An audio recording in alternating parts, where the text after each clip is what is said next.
Good evening, Daytona Beach. Welcome to the November 15th, 2023 meeting of the Daytona Beach City Commission. We're delighted to have each of you with us this evening. At this time, we would ask that our clerk give us a roll call. Commissioner Strickland? Here. Commissioner May? Here. Commissioner Cantu? Here. Commissioner Henry? Present.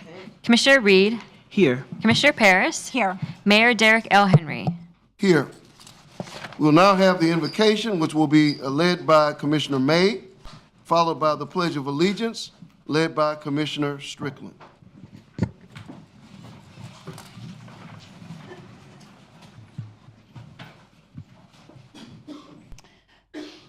For all present this evening, our hope and goal, as always, is to serve in the best interest of the community, making wise decisions always and listening to the residents. For all those with varied beliefs and thoughts and points of view, let's turn our attention to our main focus, which is our business tonight. Thank you.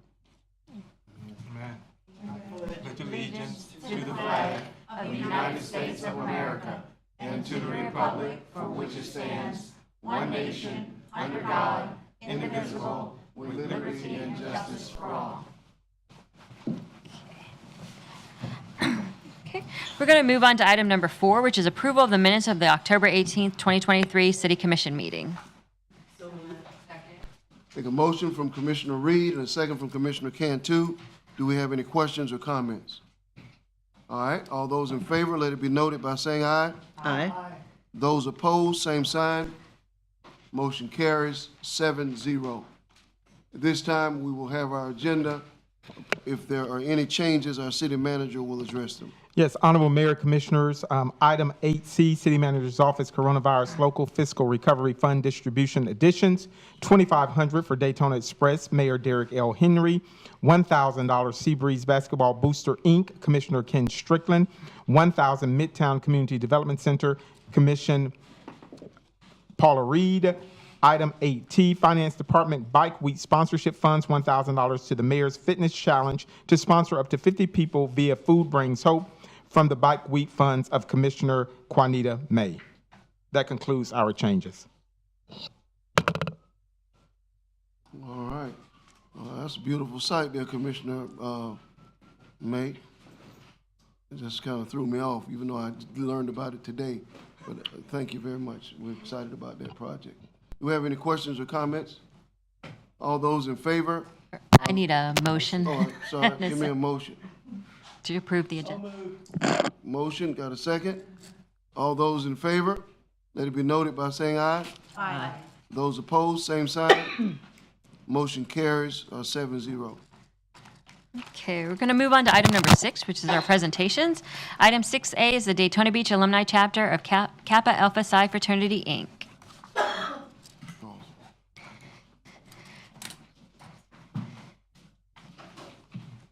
Oh, yeah. Okay. There we go. Yes, sir. All right, thank you. Good evening. My name is Halvern Johnson. I'm the pole marker of Daytona Beach Alumni Chapter of Kappa Alpha Psi Fraternity Incorporated. We're here this evening. Thank you for allowing us to present.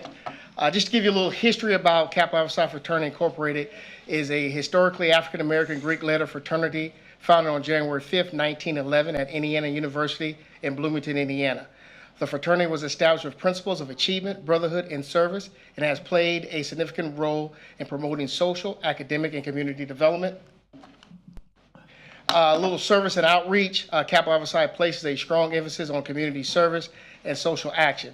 Kappa Alpha Psi hosts and participates in a variety of service projects and programs to address social issues and contribute to the betterment of society.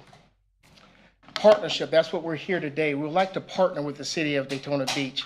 We'd like to we're going to identify 3 homes in the Midtown area, and we'd like to do minor repairs on those homes. We'd like to target senior families, basically families that their loved ones might be a little older and they've moved away and they have no one to take care of their homes. We would like to target those individuals or any families that are in need. We'd like to do repairs on those homes. Again, partner with the redevelopment and neighborhood service staff. We need materials. If we can get materials, for example, paint brushes, paint, yard work, etc., to do repairs on these homes. That's what we'd like to do because we're all about service. The Capitally, what that is those are some of our middle school and high school youth. Again, we want to teach them about giving back to the community. So that was just a picture about 10 years ago, actually, of them doing a home in Daytona, painting a house in Daytona. So they will be helping us out with the alumni chapter. And these are some of the brothers that are with Kappa Alpha Psi that did a house, again, about 10 years ago. That is, you can't see his face, but that is Pete Gamble, former retired CEO of the Housing Authority. That's him kind of working, I guess, doing a good service in the community. And then that's the result of the house that we did. So we painted the house, and then this is another house that we did as well. And again, we want to give back to the community. We're going to identify 3 homes for all of next year, for 2024. We'll identify those homes. And, on Saturdays, we'll come out with the alumni chapter of Daytona Beach alumni and some of the youth to help out and give back. So that's our mission. That's what we would like to do. And that's pretty much, that is the presentation. If we can get your support, we really appreciate that. Okay. Thank you, sir. Ken? Oh, okay. We'll figure a way. Okay. Okay. All right. Super. Ken will figure a way. Okay. Fantastic. We can help with that. Again, thank you so much for having us. Okay, thank you. Okay. Our next presentation is Volusia Recovery Alliance Services, and the executive director to present. Good evening, everybody. Thank you for letting me be here tonight. I'm excited to let you all know about Volusia Recovery Alliance. So we are a grassroots, not-for-profit education and advocacy recovery community organization committing to furthering the message that recovery is possible from substance use disorder for anybody that wants a life of wellness. We coordinate peer-driven services to provide substance use resources. We exist to serve all families, friends, and allies of people in recovery and that want to be in recovery. And we're working to mobilize resources, reduce barriers, increase awareness and support in an effort to eliminate stigma and enhance recovery through multiple pathways. We link people that are looking for substance use disorder recovery to the resources that they need.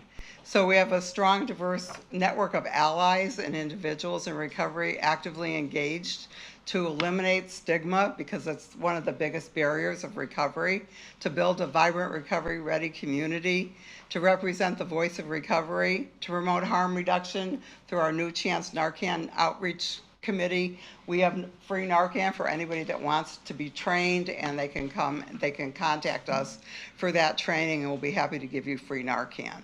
We're trying to make Volusia County a recovery-friendly place to live. So these are a list of the many services that we provide to the community. We do have a resource and engagement center in Ormond Beach. We provide many trainings, including the Narcan training, and you can get free Narcan with that training. We also do a thing called WRAP, which is Wellness Recovery Action Plan. We have peer support.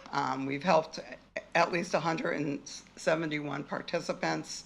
We link people to services. Over 1,700 people have been linked to different services that they need.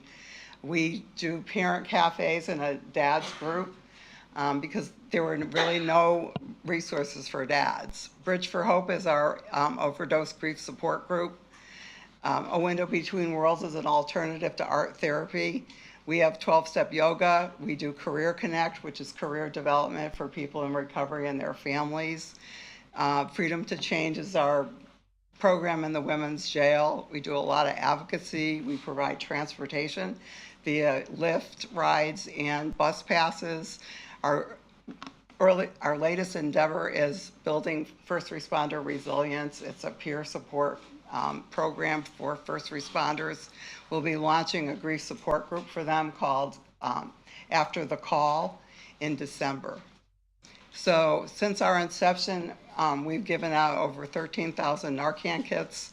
We've trained over 6,000 people. We've had reports of 190 reversals, and we've done over 400 trainings on Narcan.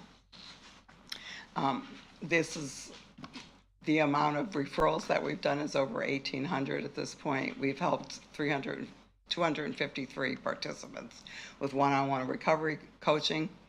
And we provided the complimentary recovery rides, 169, and we've given out 103 bus passes. This is just some shots of some of our activities. We're out on the street a lot, giving out Narcan, providing services to the community. We're here to help. Everybody knows that there's a huge drug problem, especially with fentanyl on the street. No street drugs are safe anymore, and if you're using street drugs, you better have Narcan. And so we have a 24-hour peer line. It's 777-PEER, which is 7337.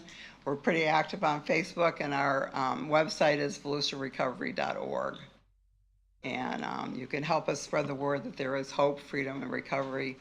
And I had the opportunity to meet Dr. Murthy during the Obama administration, and he said that the best medicine of all is love and compassion. And so I invite you all to treat everybody that way, because it really does help.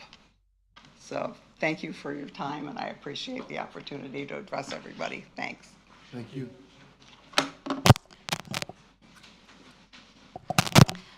Okay, our third presentation tonight is the Public Works Department. It's the Beautification Tree Advisory Board, November 2023 Beautification Award winners. A member of the Beautification Tree Advisory Board to report.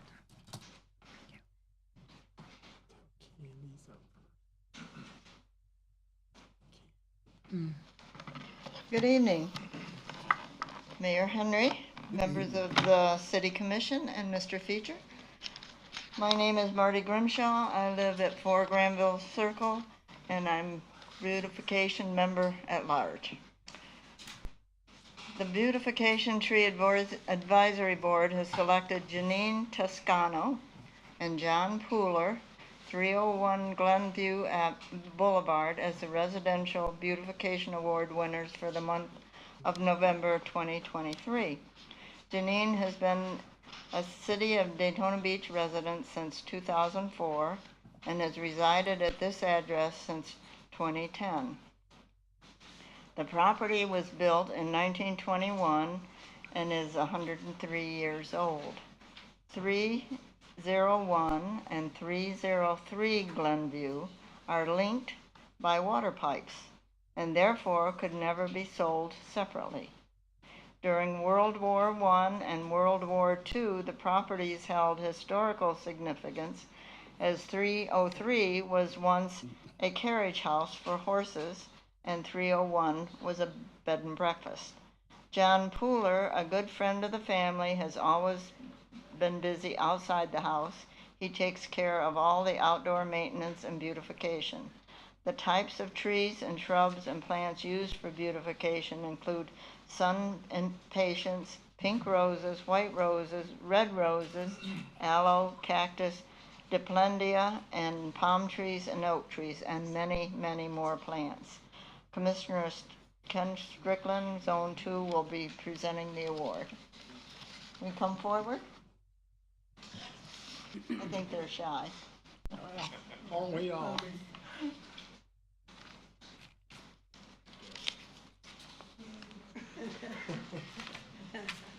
Come on, John. Okay. May it be known this certificate has been presented to Jeanine Toscano and John Pooler for their distinguished achievement, residential beautification, City of Daytona Beach, Florida. Thank you.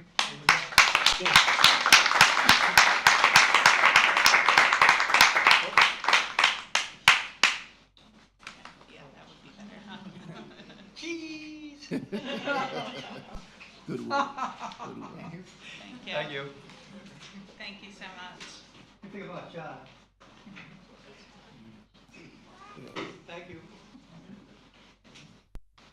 The Beautification Advisory Board has also selected El Conquistador Condominiums, 216 Glenville Boulevard, as our Commercial Beautification Award winner for the month of November 2023. El Conquistador was built in 1981, providing 2 bedrooms and 2 bath condos. A relatively small condominium with only 16 units, it has a pool area and lush outdoor spaces. Located perfectly between the world's famous beach, and Halifax River, allowing for a short walk or ride to restaurants and shops. Southern Comfort Pools has done an excellent job with the landscape at El Conquistador. The types of trees and plants used in beautification include hibiscus, roses, cacti, succulents, heather, bonsai trees, fruit trees, sea grapes, palm trees, plumeria, money trees. These two properties are kind of catty corner from each other, and they're lovely. And if you ever get a chance to drive by, you should. Mayor Henry, Thanks for everything you're doing, too. you're welcome. Certificate of Achievement. May it be known that this certificate has been presented to El Conquistador Condominiums for distinguished achievement in commercial beautification, City of Daytona Beach, Florida. Signed, Commissioner Ken Strickland, Zone 2. Yours truly, Derek Henry, Daytona Beach Mayor. Thank you. Thank you.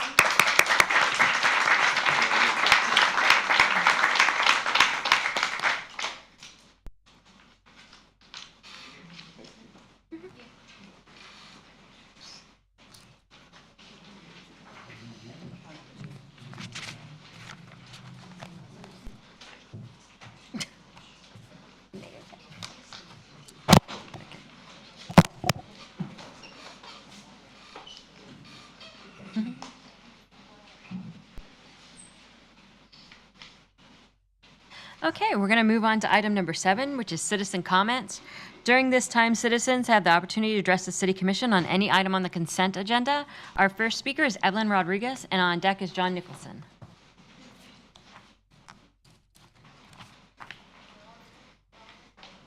My name is Evelyn Rodriguez. I live in Daytona Beach. I have two things on 8C. First, I wanted, according to what I looked up, this Lynx Inc., I was objecting to it.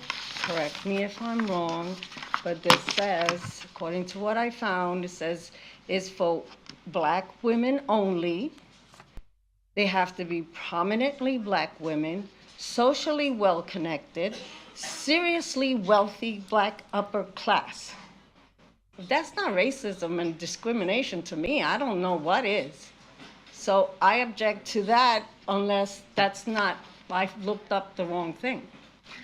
But on the same item, I don't know if you guys know, but there's a large population over there that still have not recovered from Ian, me being one of them.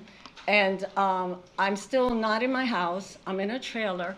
And I don't know about the other people that still have pods. By the way, I am Fairway Estates. That says a lot. And there's still other people, quite a number of them, that have pods in front of their house. So they're also, and if theirs is the same as me, my retirement income is a little too high, a little bit over the maximum that allows for any of the Volusia County programs or the city programs. FEMA didn't help very much. They only helped with $9,000.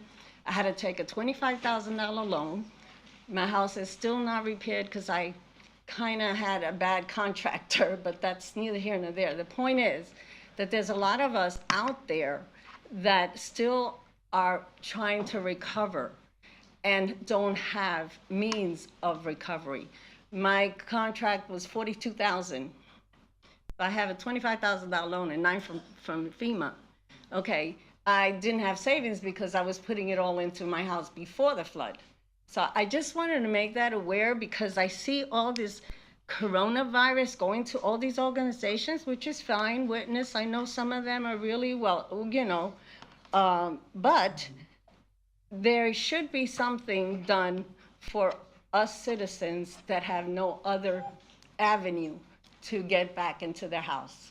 And we have, I don't know where. I've looked at everything. I'm just saying to you, we have designated money to support folks to get back into their homes. And the county, as you just stated, just got almost $300 million.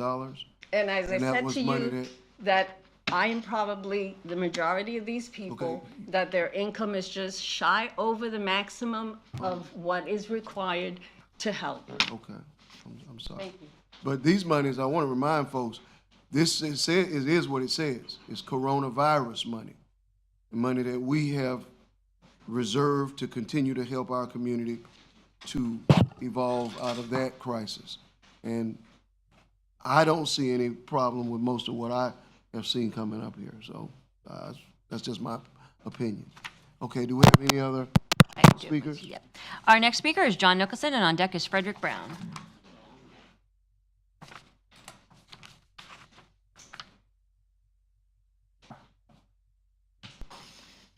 John Nicholson, 413 North Glenview Avenue.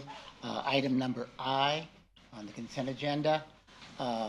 With regard to the DNA, I understand apparently that years ago, Chief Chitwood said that it was so busy, it took so long to go there that it was very time consuming, that you really couldn't use them. So he suggested that we have our own DNA here. And what I'm asking you is to think about that. I know that the fire department at one point had mechanics that could repair fire engines from the other fire departments throughout the county, and it made money for the fire department. I'm thinking, and I believe to be the case, if the federal government can't do this, and there's a private company that does, it's doing the state of Florida. If we had our own DNA department, we have the department available, he wanted to do this like 10, 15 years ago, we could make money off of it so that it would be free to us, because when the other departments in Volusia County need any DNA or the surrounding areas, they would pay us the same as they would pay the federal government or the private concern. So I'm asking to at least look into the ability to make some money off of this rather than keep paying out all the time. At some point, we don't want to raise taxes. This will be a way of helping not raise taxes. Thank you. And our final speaker on the consent agenda is Frederick Brown.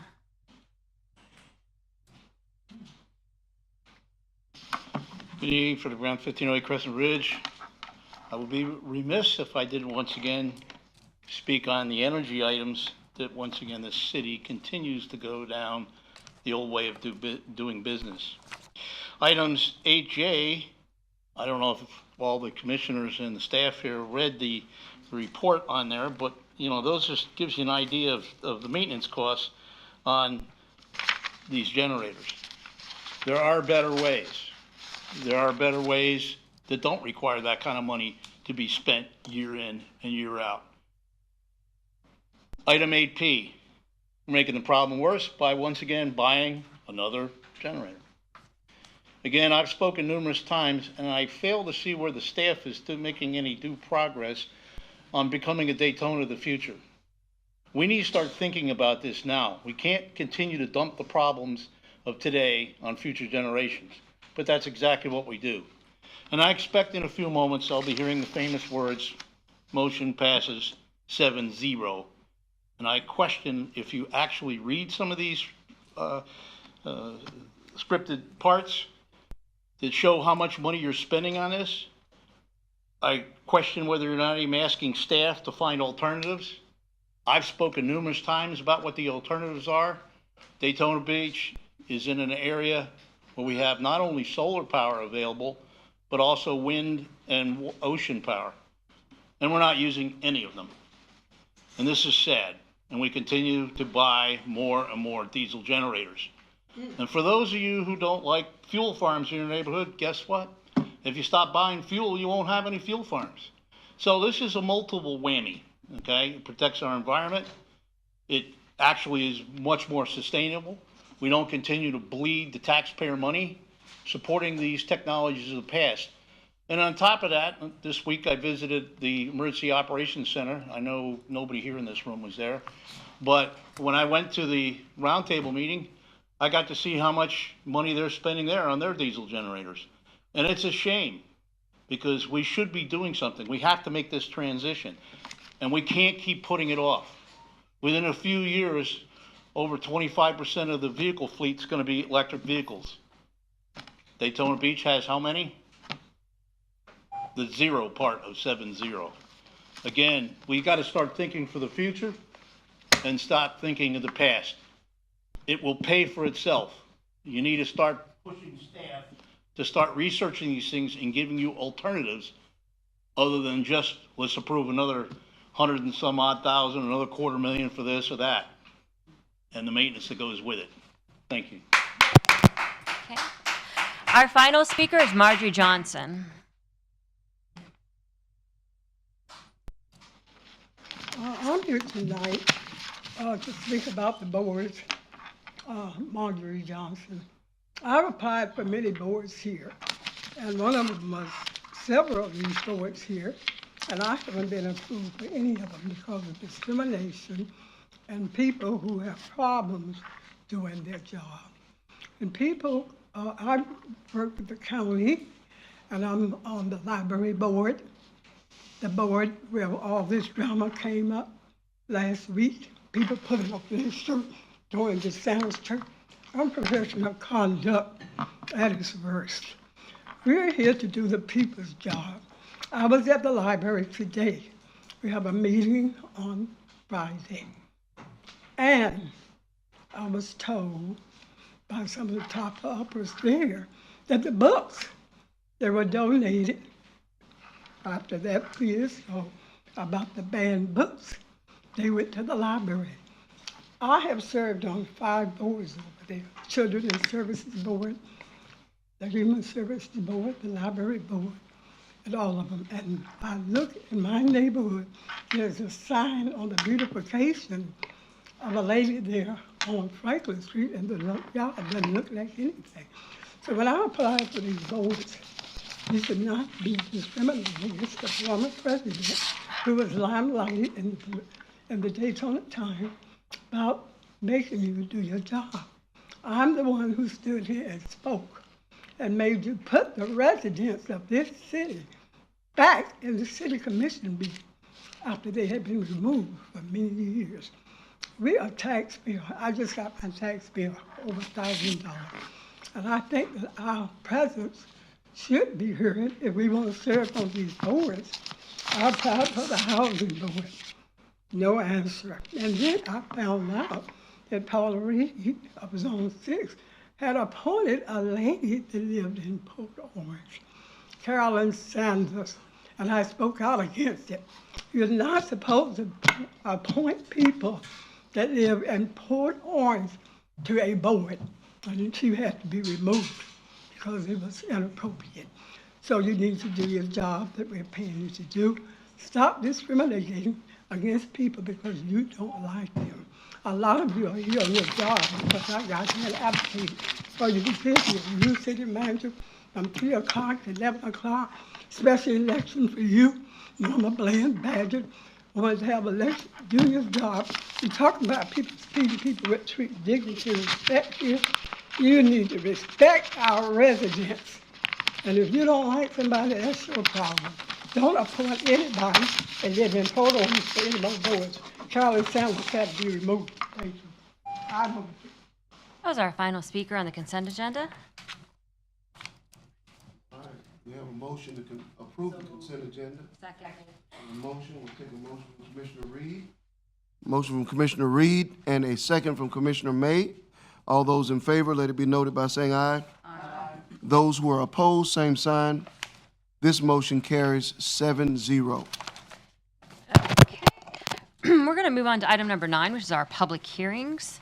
Item number 9A is the growth management, adoption of ordinance amending the city's impact fee ordinance. This is an ordinance on second reading public hearing.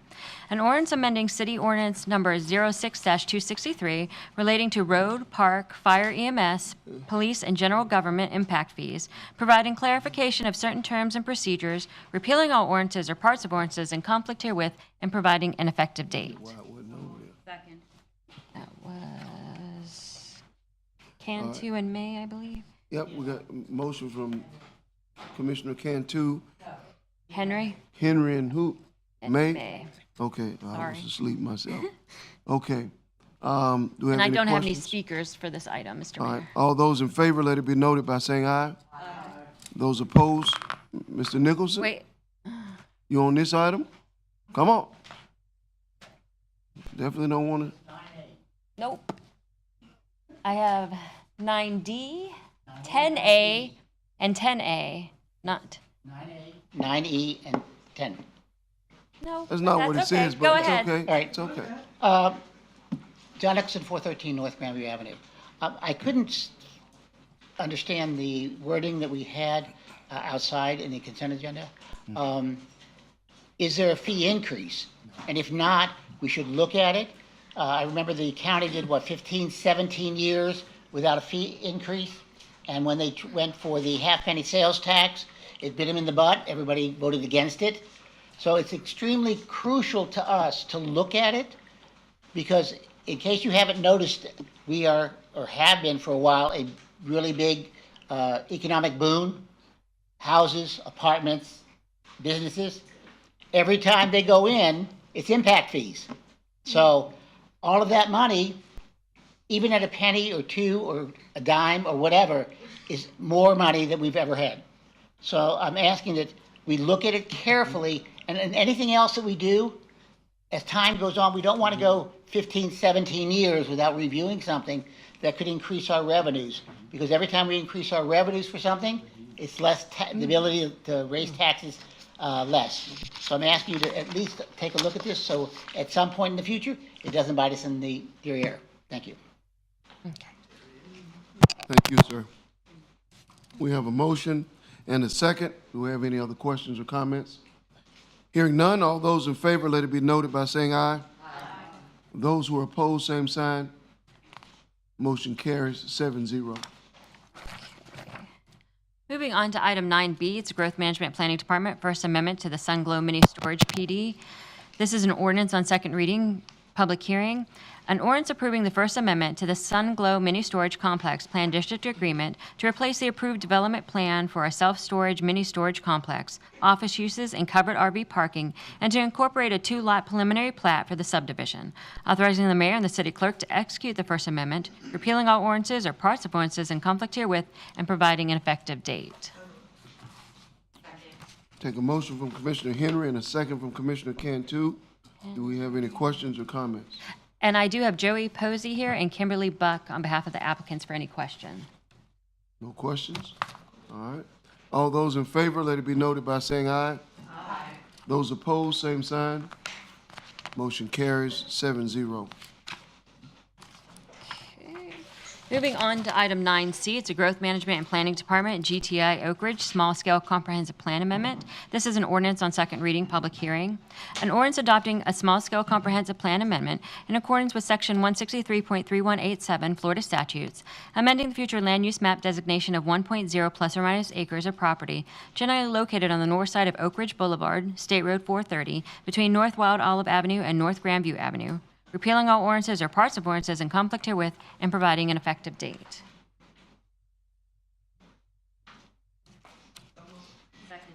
We have a motion from Commissioner Henry and a second from Commissioner May. And I have no speakers signed up for this item, Mr. Mayor. All right. All those who are in favor, let it be noted by saying aye. Aye. Those who are opposed, same sign.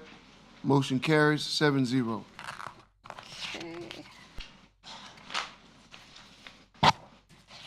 We're going to move on to item 9D. It's the Growth Management Planning Department, GTI Oak Ridge, BR2 rezoning.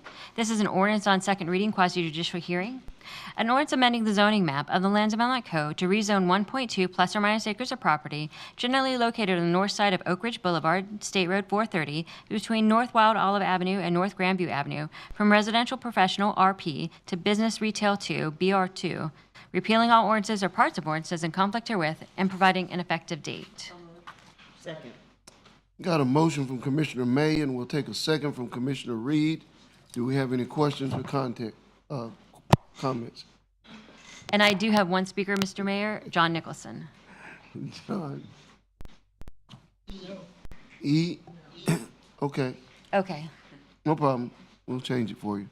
All right, so then I don't have any other speakers. okay. All those in favor, let it be noted by saying aye. Aye. Those opposed, same sign. Motion carries 7-0. Okay. Moving on to 9E, it's a Growth Management and Planning Department, Wall Graphics and Signage, Land Development Code Text Amendment. This is an ordinance on second reading, public hearing.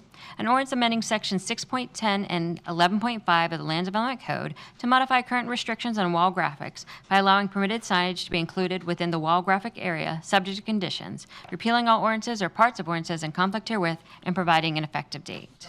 Second. Got a motion from Commissioner Cantu and a second from Commissioner Reed. Do we have any questions or comments? Okay. And I do have Mr. Nicholson has signed up for this item. Come on, John. We need to designate him a seat right down here. John Nixon, 413 North Glenview Avenue. Years ago, when the Speedway was talking about renovating the Speedway, this was before the present renovation. There was a big argument about signage and what passes as advertisement and what passes as art. Then again, at the Main Street CRA, they also discussed what's signage and what's art. And we've been doing fish scenes, and we've, I think Humphreys has had hers for maybe 27 years or so. This is a slippery slope. When they were discussing it, they say once you start putting advertisement on it, it goes further and further and further. And at what point will you determine that something is not advertising? So in other words, we have in our ordinances that you can have a signage X size with this size building, okay, your frontage, so you can have a sign X, Y, and Z. However, with this, now that you have a wall sign, how big can the advertisement be on that wall sign? If it can be okayed by staff or it can be okayed by a board other than you all, then it's increasing the advertisement space on anything. So it's a slippery slope.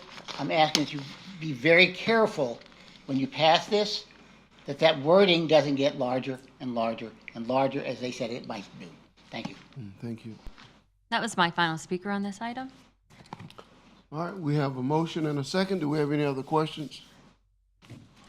Okay, all those in favor, let it be noted by saying aye. Aye. Those opposed, same sign. This motion carries 7-0. Okay, we're going to move on to item 10, which is our administrative items. Item 10A is City Manager's Office Jackie Robinson Ballpark Lease Agreement Resolution. A resolution approving an agreement with the Tortugas Baseball Club, LLC, for the leasing of the Jackie Robinson Ballpark for a term commencing January 1st, 2024, and ending December 31st, 2044, with options to renew up to 2 additional 5-year terms, authorizing the mayor and the city clerk to execute the agreement, declaring the city's official intent to reimburse itself from the proceeds of debt incurred with respect to improvements to be made to the ballpark pursuant to the agreement in order to meet Major League Baseball standards, authorizing the city manager to execute a memorandum of lease and the city clerk to record the memorandum on the city's behalf, and providing an effective date. Second. We have a motion from Commissioner Cantu and a second from Commissioner Reed. And I do have a speaker, Mr. Mayor, Mr. John Nicholson. John, why do you keep going back there? We want you to sit right up here. That's the most comfortable seat in the house. You guys end up with hot on one side and cold on the other. I don't have to worry about that over there. Right. After 30 years, you know where the best spots are. I don't know where we are with this in terms, I'm absolutely support it.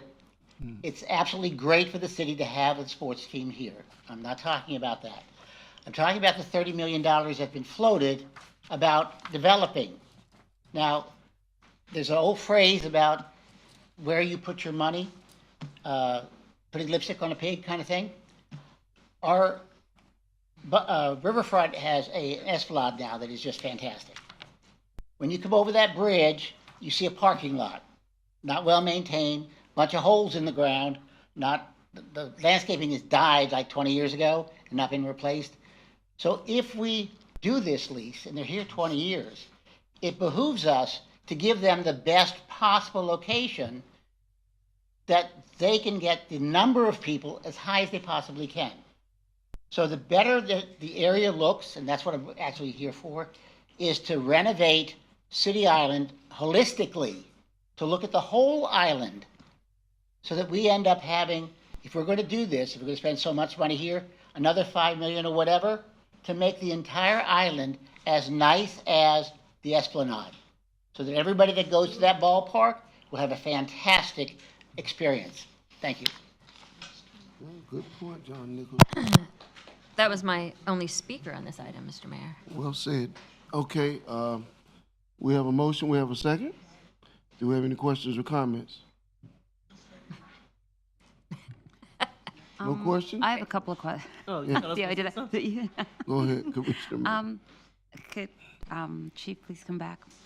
So my question is, it's 30 million, right? What are we getting for that? Like, we're paying 30 million for this, hypothetical. Is that the number we're throwing out there, 30 million? The current number, yes. Okay. Current number, could it go up? Drew Driscoll, Deputy City Manager and Fire Chief. The estimate that is provided for you this evening was based on numbers provided in October of 2022. We do understand cost escalation. However, the design that was not commissioned by the City of Daytona Beach, we didn't have an opportunity to review. Perhaps there's value engineering within there, but still maintaining the beauty that we would expect. Okay. So could you please tell us what we're getting for that? Some people may not know. The whole spiel, or just Well, just short? highlights. $30 million worth. Well, yeah, That's it should be. what I want to know. It's a big deal. Yeah. I want to know. Mm-hmm. Yeah, big question. Well, Please don't talk from the audience. so as we recall, in October 2022, we had a workshop in which we hosted our partners from Tortugas. We had Freddie Seymour from Professional Baseball. We had Reggie Theus from the Great Cookman University. In addition, we saw a design from MSA Design. During that conversation, we also spoke about the Major League Baseball standards that have been implemented. And that hit us with a reality. It is not a cheap thing to do. But professional baseball and the legacy of Jackie Robinson has been a cornerstone of our community. And so we, based on the conversation and the words of the commission, we heard something with skin in the game from Tortugas and a long-term commitment to the community that they proudly wear on their shirt. So within the past year, we began to look at this lease. This is a 20-year lease with 2 5-year lease renewals. Even if they were to lose their affiliation, because that was a concern, they are locked into this lease. They're going to pay us rent, and within 3 years, they have to present us with an alternate baseball team or league to continue to program the facility. We improved the maintenance requirements. Before, it was primarily the city, and perhaps we might have been slow to react, and still the Tortugas stepped up with their last year's spend was approximately $130,000 on maintenance within the facility. Further on, the bulk of this lease is Phase 1 and Phase 2 improvements, and this speaks to your point. Phase 1 improvements are those improvements necessary to maintain professional baseball in the city of Daytona Beach. Those have estimated to be approximately $17 million, and those improvements must be completed by December 2025. Phase 2 improvements are different. Those are fan amenities, restrooms. In my personal opinion, I believe those are things that we would take on as a city to preserve Jackie Robinson Ballpark for the next 50 to 100 years into the future. Even if the Tortugas went away, we still need to program this facility so it doesn't deteriorate. And that was approximately 11.6 million. Again, October 2022 estimate. Further, if Major League Baseball came back tomorrow, you must put a dome on the stadium. Anything greater than $500,000, the city has an opportunity to back out of the lease. And this is a cumulative number. So this year they want 46-inch lockers. Next year they want whatever it is. Once we reach that $500,000 threshold, we do have an opportunity to back out. Not sure why we would, outside of funding, but to maintain professional baseball, that's the expense. Otherwise, Major League Baseball is now a third-party beneficiary to this lease. They have the right to remove the Tortugas and place another team here. They have the right to approve any amendments to this lease in the future. And we've increased the insurance requirements to be comparable to our other city facilities. And lastly, within the legalese, we added in Major League Baseball and their third-party rights. And so when do we recoup? So $30 million, give me a timeline as to when we get our money back. Tell me how we're getting the investment back in the community. The investment, this is Drew speaking, so hit me later if I'm wrong. The investment is to the community. I don't think there's a return on it. I know there's not a return on investment for dollar. During the term of this year's lease, we're talking nearly $4 million, not counting any net earnings we might receive.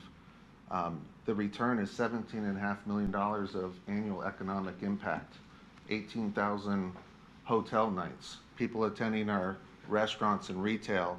And as we approach we're in the middle of the renaissance of downtown Daytona Beach, we're looking towards phase 2 and all that brings, and 400 South Beach apartments, the completion of the Esplanade. I believe if Jackie Robinson goes dormant, what impact does that have to our downtown? And that is the return on investment that I speak to. When is their season? What are the dates of their season? I believe it starts April, and I do have representatives from the Tortugas here. End month, sorry, Mayor. Good. What, end month? September. And I might add, because that's baseball, and baseball's great. We love hot dog, and I enjoy a beer. However, yes, I do, I'm sorry. But what else are we going to program this facility? The Tortugas reached out to SWAC and MEAC. How can we host your conference tournaments? Sorry, you don't have the facilities necessary for us. How can we have a concert? We don't have a green room space, a changing room space that is of the caliber of concerts. So the idea is, with the enhancements that we're doing, not only with the clubhouse, but the phase 2 enhancements, they could additionally program this facility and make it, it's pretty much year round right now. And Jim in the back is probably gritting his teeth, I'm saying this. I think they could do more. And so they do all the programming. Can we do some programming? Do we have access to it when they're not in season? Yes, ma'am. The lease allows for city events to be hosted at no cost to the city. They have the right to provide concessions for those events. My turn? I'm not done, but go ahead. According to what I have been told, will we have, I want to hear for the record, control over the design of the changes on the stadium? We, meaning this body, absolutely correct. I think with the kind of going in the spirit of inclusion and Jack Robinson's legacy, I think this is a community asset that the community stakeholders need to be involved in. Absolutely. Right. The design we were shown, though, was a lot of chrome and glass, which really doesn't match up with the historic value of the stadium itself. So, you know, we can modernize it, still make it match up with what we have, and still look, you know, old, if you will. I agree. If this board wants it purple, I'll get my brush. Nobody said anything about purple. I'm just saying.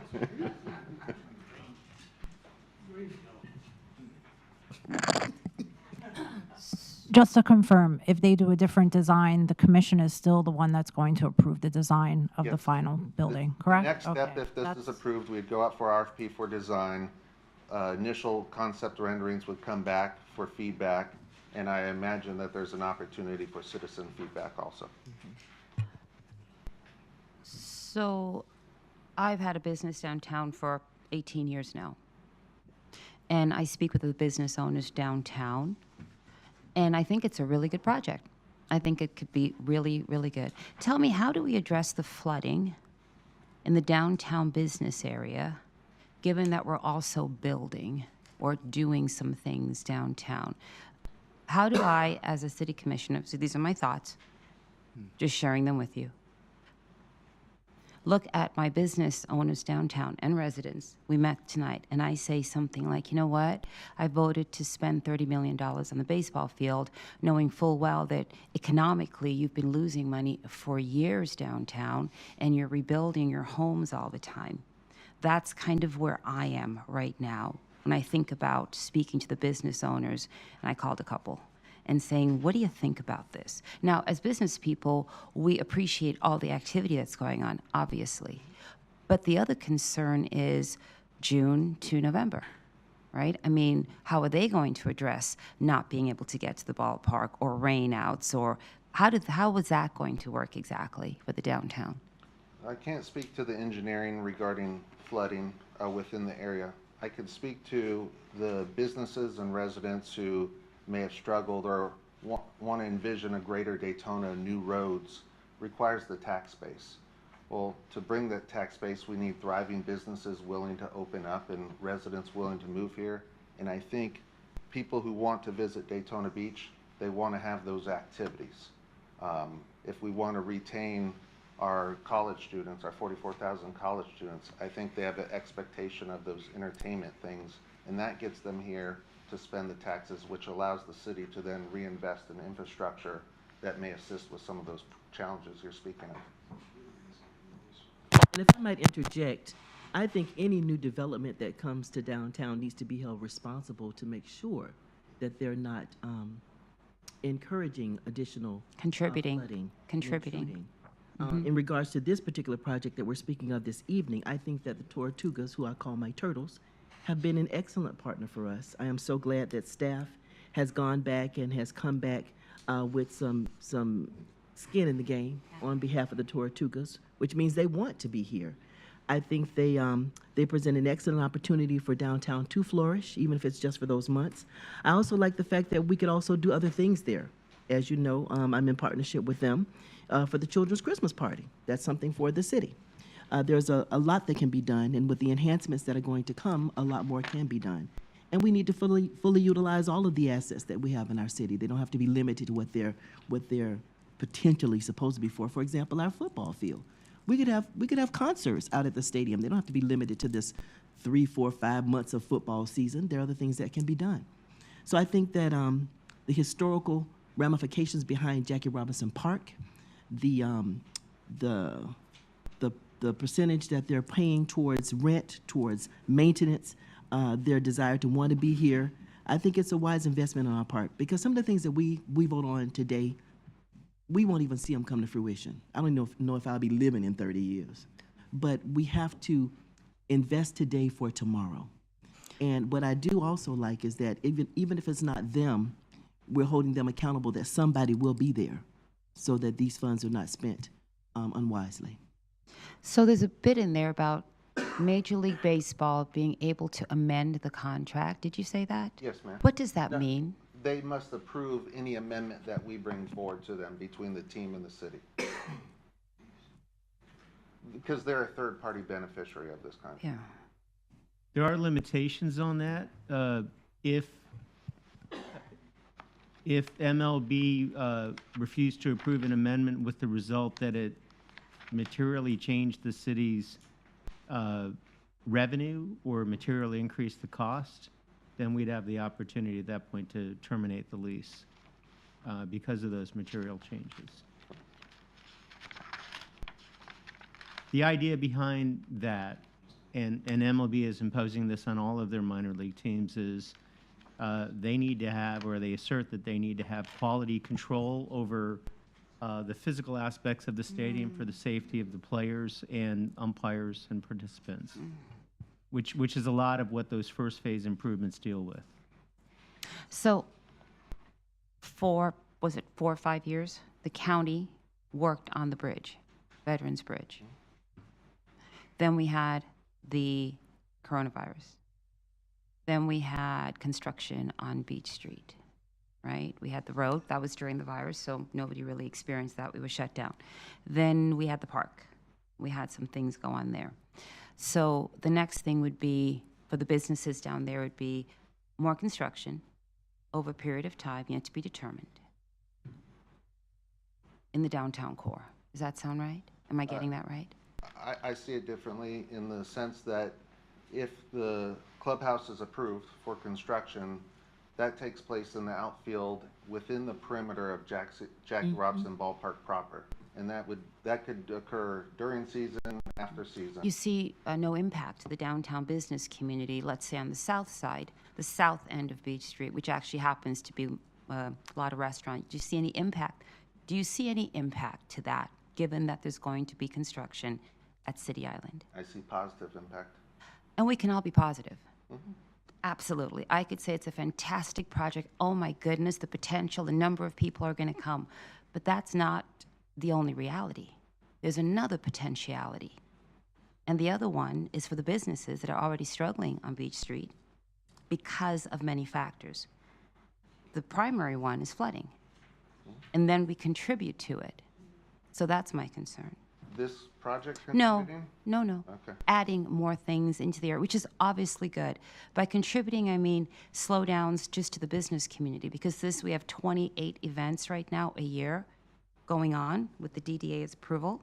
The impact of having construction renovation while we're also trying to still keep businesses alive on Beach Street. So those are my concerns. I see the optimism, I see the future, extremely aspirational. But then we also have to realize that we have businesses down there that are still trying to make it. And we're trying to invite new ones. So last time, the concept was, well, because there's construction, we're not going to come downtown because of these things. And so how do we use the same thought pattern and say, but it's a good thing now? Whether it's going to impact Beach Street or not, I believe we implement some of the improvements we made when we did MLK, for instance, when we did Beach Street, the Orange Avenue. Not a good example. That one took years. That's why I threw it in. Said MLK. But Drew, all of the improvements for this will be taking place within the parking lot area for City Island. That is They will not be any roads will not be blocked on Beach Street in that area for this construction of this project. The improvements will be all done. Some of them will be taking place during the baseball season as well. So I don't think the impact will affect the Beach Street businesses, because there's no construction to blocking those roads off on Beach Street. That's on the opposite side of the Esplanade. Mm-hmm. And so I don't think that will, in regards to flooding, as you are aware, many of the projects that we are doing in our community are to help flooding. However, it will never, if the river rises, the water's going somewhere. And unless we're going to raise all of the buildings, you are very aware, because your office is above the floodplain. So you don't flood because how your property was built. But those areas that were built many years ago, those are areas we're trying to make sure we can get water to pull out of the area, but and still so gonna flood. I'm on Magnolia, where we experience sunny day flooding on a regular basis in the middle of summer. My neighbor across the street was not built in 2005 or 6. It's a brand new building I'm in. She floods the minute it rains. Now, these are the stories I'm hearing. In the back parking lot from the Crest building, I just spoke with the owner of the Crest building. We brought up pictures of sinkholes in the back parking lot. So I'm dealing with these realities, and it's really hard for me to justify not trying to work on those maybe faster, maybe more obviously. Whatever it is, it's really hard for me to justify $30 million when we have some structural things going on downtown that really are going to be part of the travel experience, no matter how we look at it. Just a thought. Mm-hmm. Mayor, I made a motion to approve Jack Robinson Ballpark lease agreement. Can we move on? I believe we all had agenda reviews on this subject. You made a motion, someone made the second. I did.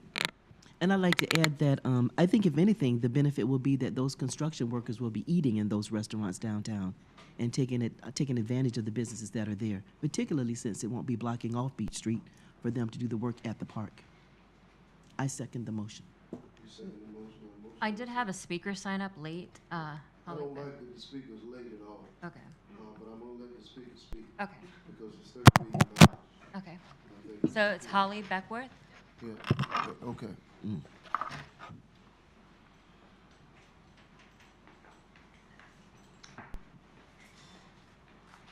Hi, everybody. I was going to wait until after to speak. I am Holly Beckwith. I live at 1223 Ruger Place. It's my house. I own it. Wasn't here to talk about baseball. I was really here to talk about introducing myself as we move forward, and I have to volunteer my time to be here on my days off. Okay, ma'am. Then this is just for the baseball Yes. issue. Are you And going to speak on the baseball? As you were talking about the finances of said issue, I was sitting back there going, geez, I'm really tired of them blowing up whatever amounts they blow up in fireworks. And that has to be an expense that would save. if it's such an issue that this city hasn't made money off of the baseball park, can you stop rattling my cage and my windows in my house directly across this bridge? It's baseball. I don't have to be a fan. I don't want a hot dog, and I definitely don't want any cheap beer. But I'm an agitated Easter bunny. I'm a mother. I am a grandmother. I'm a nana. I'm an Easter bunny. I'm a birthday bunny. I'm so many things ma'am. that close. And I don't think it's fair that we waste money and blow it up with fireworks. So if you want to put a lid on it and blow them up inside, that'd be great. I'll come back for what I genuinely wanted to do was at least introduce myself. Okay. That hit a nerve. Thank you, ma'am. We want to hear about the issue. Okay. Okay. Any other comments over here? Okay, I know that, you know, and I'm going to have these remarks. $30 million is a lot of money. And we said that from the very beginning. Not sure that was the number that you originally gave us. Might have been a little more, but it was a lot either way. And 30 million is still a lot.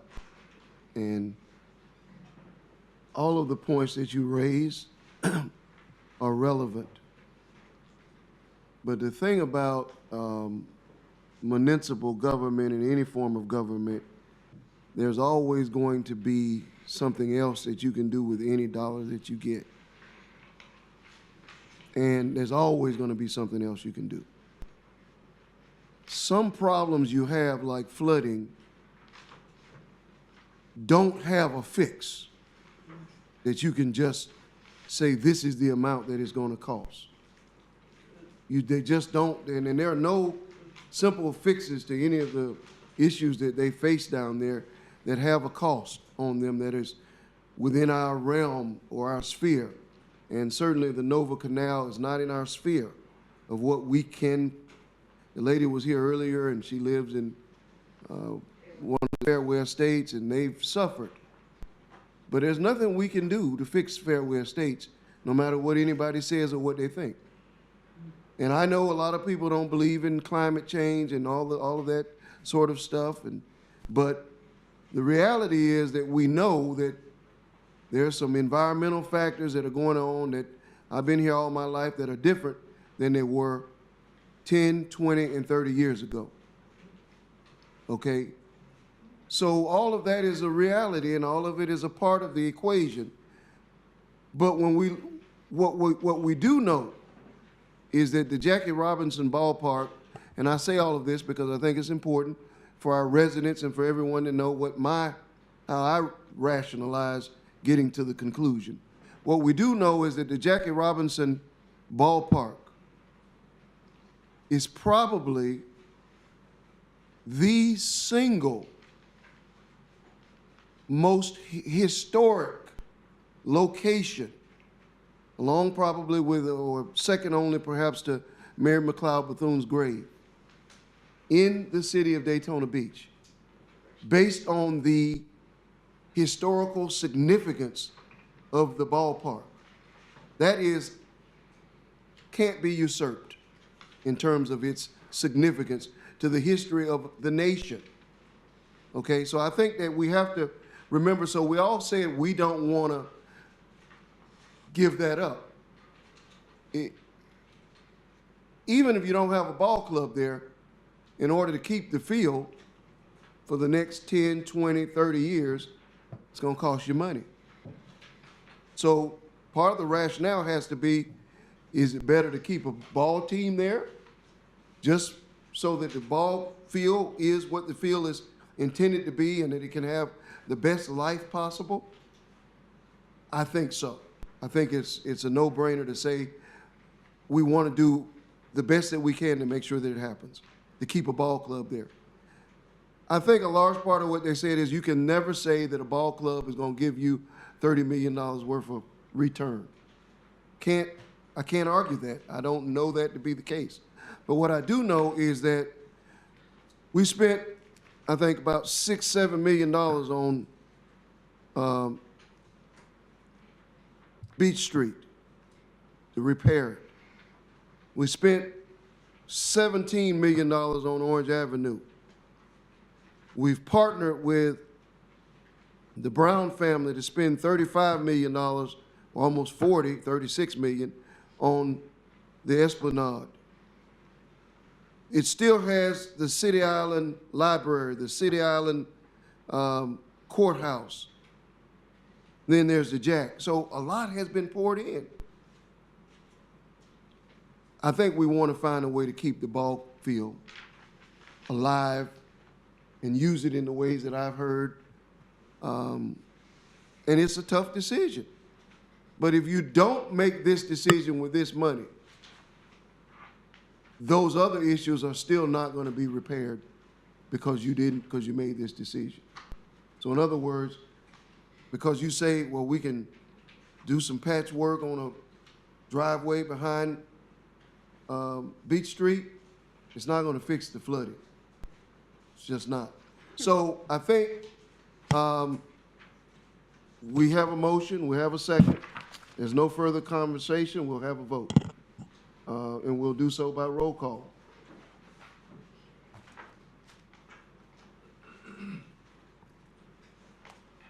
Okay. Commissioner Strickland. Yes. Commissioner May.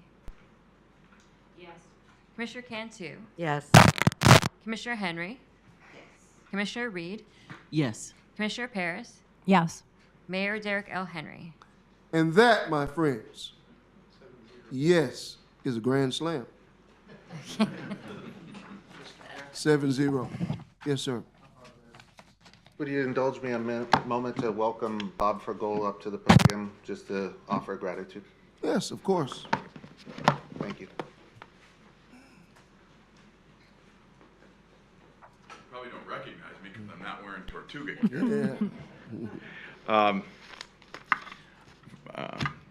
You know, I cry at McDonald's commercials, and I've got tears in my eyes right now.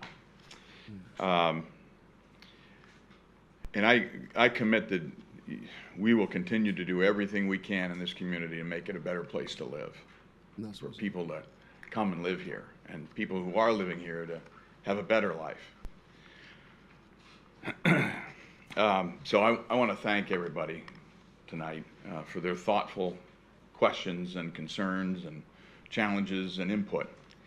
On behalf of not only my partners, but our intrepid staff that is all here, the 100,000 fans that come to the ballpark every year, our stakeholders, the Cincinnati Reds and Major League Baseball, for your support tonight. It means a tremendous amount, obviously, to all of us.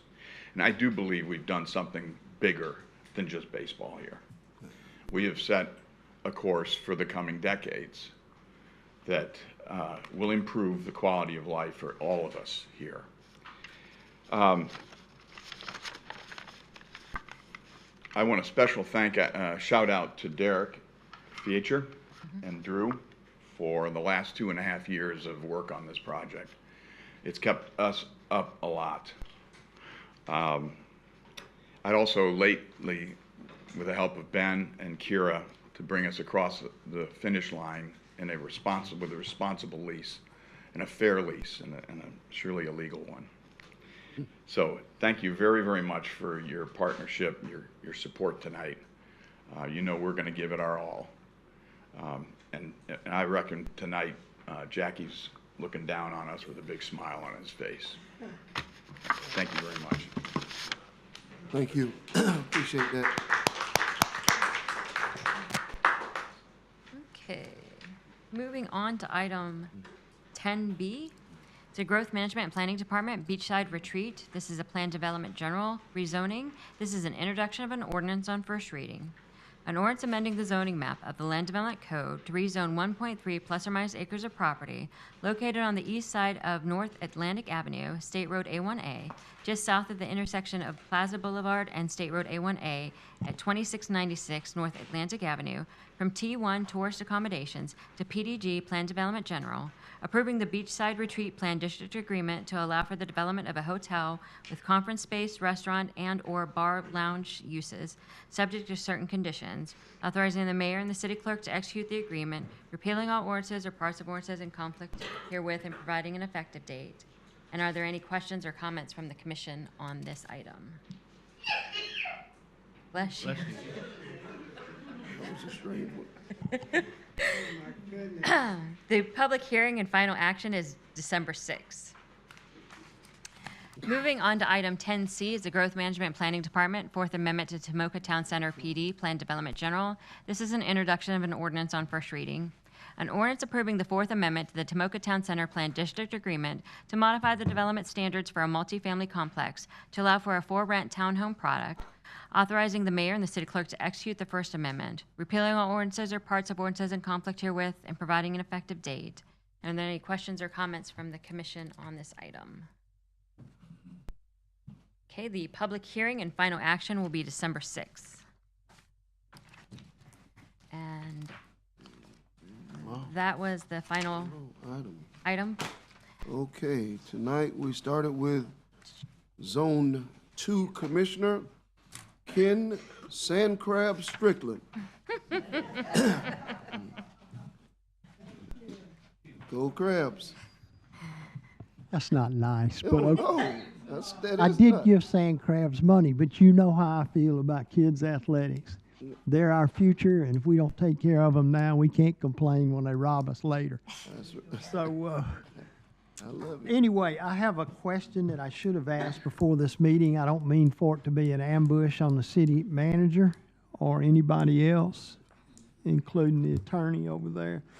Did we have a DEM meeting that was held in Daytona Beach Shores about a project in Daytona Beach? I'd have to research it, but offhand, I would recommend that we not have a meeting in the Shores on a project that's occurring in Daytona Beach. Okay. I could get you a more researched answer later. Did we have one or are we having one? Did we or are we? What's the I thought you project? said, could we? Huh? What's the project? I don't know. I can't remember. I didn't write it down, but I remember that I read that there was a DEM meeting, and I think it had to do with as best I can remember, it had to do with the Henry Wilfong and that crowd with some of the property that used to be the old Hard Rock project, the original Hard Rock project. You're using the term DIM? Developer initiative. Developer initiated meeting. Oh, those aren't city commission meetings. Right, but is Those it are legal meetings for them to have them in another city? I'll look at that and I will get back with you on that. I'd have to look at the land development code.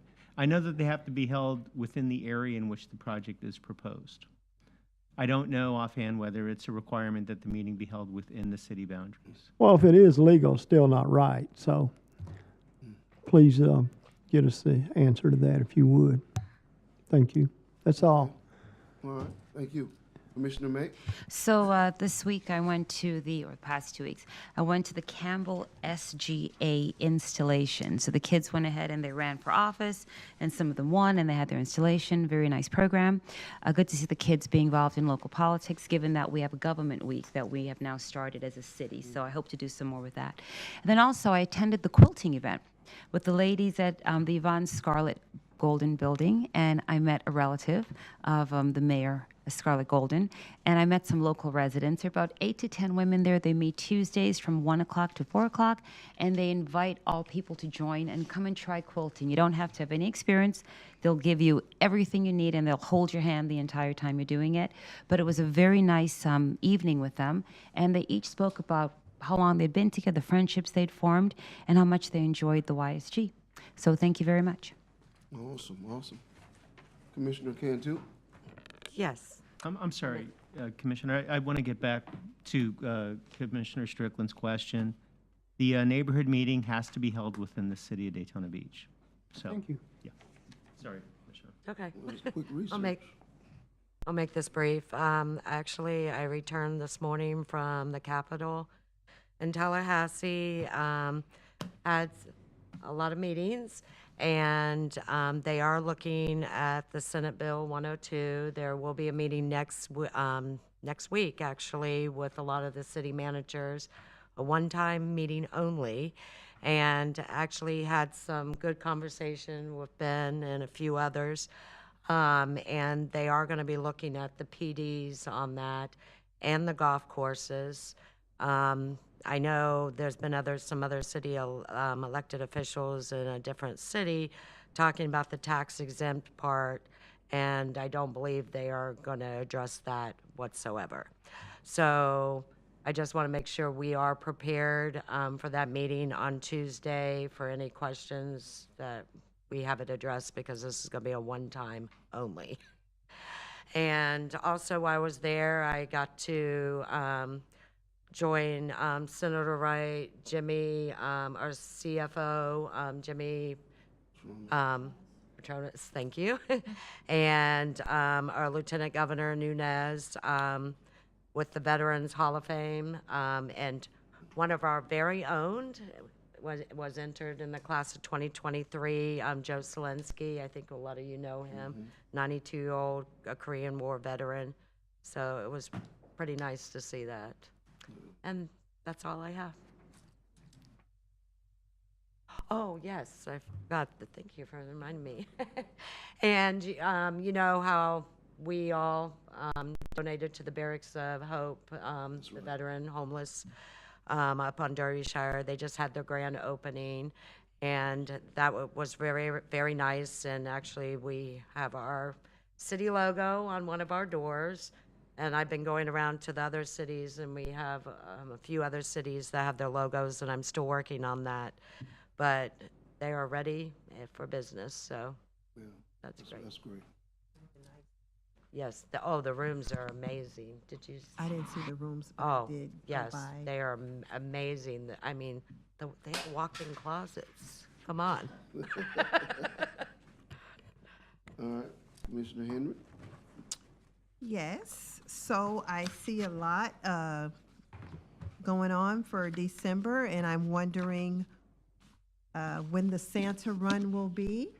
So if Chief could get with me and let me know when we'll be having our annual Santa run and when the what the route is going to be, I would appreciate that, because I really want to do that again this year. Also, our Mainland Buccaneers won their game on Friday night, 61-0.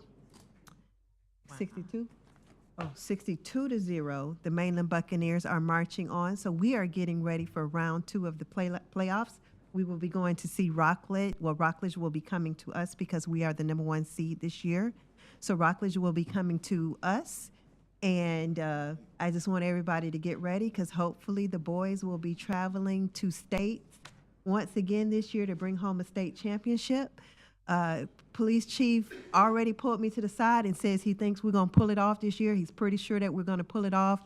He's ready for his marching orders, and he's ready to do what needs to be done to get us to Tallahassee and get us a win. So always appreciate that kind of support for our children, especially from the police department. Bridging that relationship is always crucial. Go ahead. That's You it. done? I have one other thing I just found out, and I know you're one of my residents in Zone 4, and they just started the cell phone tower construction. Yes. Awesome. Off LPGA. Good. Okay. I'd like to encourage my colleagues to join me for the Volusia League of Cities dinner. We had our board meeting on yesterday. It's going to be held in Holly Hill at Daytona. You can actually play pickleball. You can't hear me? I see your ear, but my mic is on. Guys, turn me up. Our December Volusia League of Cities dinner is going to be held at the Daytona location in Holly Hill. Of course, I had to have something to say to the Holly Hill representative on the board yesterday. You couldn't name it Holly Ball or something, because it didn't come to Daytona. They'd already named it, assuming it was going to come here, so it's Daytona. So you can actually play pickleball. You can be very relaxed at this dinner. You can come very comfortable. We're going to get a tour of the facility as well as have a meal. So please consider that. Bobby has sent out the invitation. Please consider joining me. Normally, Commissioner Parris does, and sometimes Commissioner Strickland. I'd love to see the rest of you if your schedules permit. I was going to say something about Mainland High School as well. Since it's in my zone, I'm very proud of them. I have been there to support them. They kind of disappointed me 2 weeks ago, but they came back last Friday. And you know I'm a sand crab, but that's my school, so go Bucks. All right? Before we meet again, the senior prom will take place on December 1st. And again, I'd like to thank all of my colleagues for contributing towards that. I think almost all of us have a senior citizen or senior oasis in our zone. And so it's really nice to be able to tell the seniors that all of us contributed to that. That's something that they haven't had since COVID. I did a little prom or a sweetheart ball in February to try to make up for it when we didn't meet the deadline for last December, but staff is working diligently to make that come to fruition this year. So again, I invite you to that as well. They would love to see their commissioners and their mayor and their city manager. Even the attorney can come out if he likes. The clerk and her staff could come. But anywho, it's on December 1st. It's at the Cherry Center. It's the senior prom. All right. I had an opportunity to go to the Omega Psi Phi Awareness Dinner. Their national, what is it? I won't say president, but I know everybody has different names. Was there, and it was a delightful event to know what all they have done. They are the chapter of the year, and so I was delighted to be there with them. And I left. Yeah, Awesome. that's a city manager's organization. Oh, that's great. And I left there and I went to the policeman's ball. I didn't get to do everything they did, but I did get a chance to dance with some of the police officers. We wobbled. Team after I left. That was a full day that day.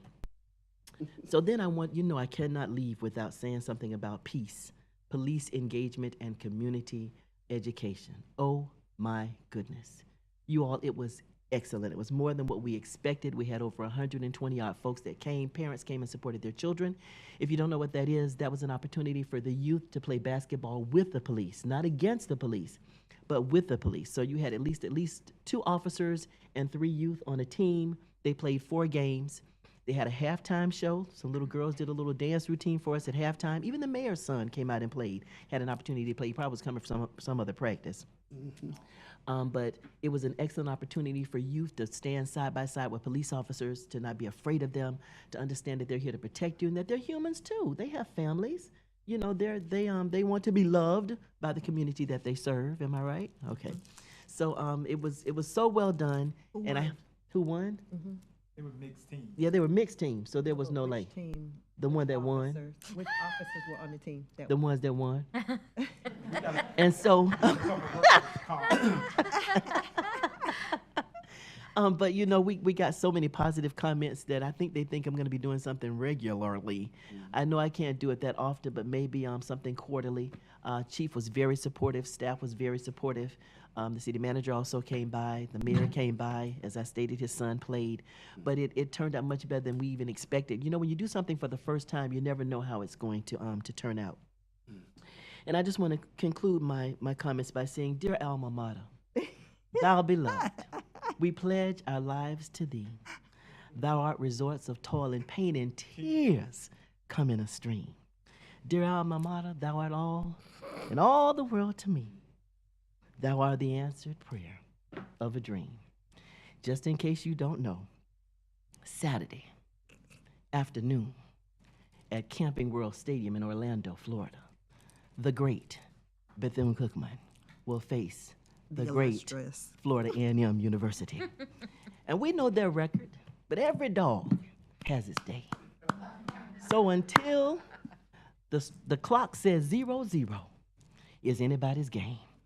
I wish that each of our players are healthy, that nobody's child is hurt, that they have great sportsmanship on the field, that none of the fans want to fight each other in the stands, that the band members control themselves, and we just have a great time over in Orlando, and we leave the city in one piece. And that the bands that come on Friday night, all of the youth bands that come and play, have a great time when they see these 2 institutions of higher learning with these excellent bands perform, that they too would want to go to one of those schools, because you got to go somewhere. And in order for them to go, for us to keep our doors open, we got a Rattler here and a Wildcat here. In order for us to keep our doors open, somebody's got to go there, right? All right. So let's just say hail Wildcats, and let's go Rattlers. Let's go Rattlers, for real. Sounds good. You know, one of us got to say something about that game. I love it. It's beautiful. Just a reminder, the Council on Aging meets at McHale Brown Building, which is adjacent to the Dickerson Center. They do a dining site. It's Monday through Friday, 10 a.m. to 1:30 p.m. They do activities and they give free meals. So if you're 60 and over, come on down. It's 308 South Martin Luther King Boulevard. Also, they're going to have Citizens Academy. Again, I took it. I think it's great. I think everybody should take it. It's a 9-week program. It starts January 16th, and please contact Betty Goodman for that. Then I was also principal for a day at Palm Terrace Elementary. I don't know if it was really for a day. It was like for 3 hours. But they have a wonderful principal, Principal Troutman, which let me shadow her, and they are just so great to the kids, and the kids were just so happy. And I don't know, I learned a lot from being there, and I was actually able to use the vending book machine, but then my book got stuck, but they got it out. They unlocked it with the key. But, you know, I was thinking about what is our brand here in Daytona Beach, and I think one of the things is our history. So I'm really glad that we moved forward with the Jackie Robinson project because it is our city's history and our roots. And we've also been like a tourist town since, like, you know, after the Civil War. So people have been coming here for our history and for our beach. So I'm really excited about that. I went to the CVB, they do the advertising for Daytona Beach, and I found out that if you're a local business that has any tourist attraction, you could partner with them for free, and they'll promote all of your events. That's at DaytonaBeach.com, and their main theme is Beach On. That was the advertising theme. So getting back to what our brand is, I just wanted to ask my fellow commissioners what you think of our beach side and maybe what we could do to improve it a little. I know David Waller is working with FPL to finally fix those lights that have been out for a while. I didn't know if anyone had like any suggestions on maybe how we could improve our beach side a little bit. If you think we need to, or So I've been asking for a long time about the taking something simple like the electrical boxes and maybe on beachside having a cohesive little beach nautical theme that runs down, let's say A1A, right? But having that on that area, I think would be interesting to tie it all in. It's an electrical box. I agree. I'd like to see wraps all around the city. I also like what was brought to us at the last commission meeting by that group, the neighborhood group, that wanted to do more landscaping that looked more like a beach town with coquina stones and planting that looks like, you know, stuff Looks that you like the beach. that looks like the beach. It's like Andy Romano Park. Exactly, exactly. That should be our ambition. another thing, I wasn't here in 2016, but we had a branding study done. Actually, it was a character study that I was able to look at. I could ask, can we send that to everybody? I don't know how that works. Okay. Just to look at it. And I wanted to volunteer a little bit of A1A, Silver Beach. It's a half a mile because that's all I go on A1A. And it's not in a redevelopment zone, but I'd be willing to be the test pilot for a branding initiative if we could all agree on something to see how it works. What do you mean, a branding initiative? Well, we did this character study, so just to brand the city, and especially like in south of Silver Beach, because we have a lot of historical neighborhoods in there, so to build like on a theme. Mm-hmm. How would the theme be expressed in terms of Lighting, signage, but on A1A, it's only half a mile because we go from Fraser to Silver Beach. And then from Silver Beach north of that, then that starts the redevelopment. So I think another thing that might make it attractive as well is maybe the street signage.